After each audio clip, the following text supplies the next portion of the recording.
आज 1 मे पासनं तर 15 मे 2026पर्यंत भारताच्या जनगणनेचा पहिला टप्पा सुरू झालेला आहे आणि केंद्र सरकारने अतिशय मोठा निर्णय घेतला आहे की स्वजनगणना डिजिटल पद्धतीने करायची।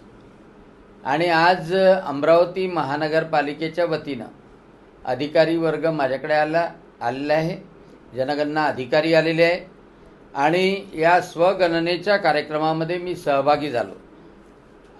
मी सुद्धा se.census.gov.in या संकेतस्थळावर जाऊन माझ्या कुटुंबाची स्वगणना मी करून घेतली आणि माझं घरसुद्धा गुगलवर लोकेट करण्यात आलं आणि त्यामुळं 33 प्रश्न मी आज भरलेले आहे आणि या 33 प्रश्न आता 15 तारखेनंतर जे जनगणना अधिकारी येतील त्यांना ते विचारावे लागणार नाही आणि म्हणून वेळ पण वाचणार आहे आणि जनगणना पण सोपी होणार आहे।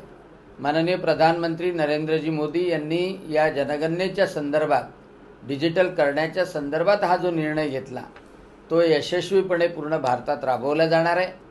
माझी विनंती आहे राज्यसभेचा सदस्य या नात्याने की आपणाकडे जनगणना अधिकारी येतील, त्यांना सहकार्य करा।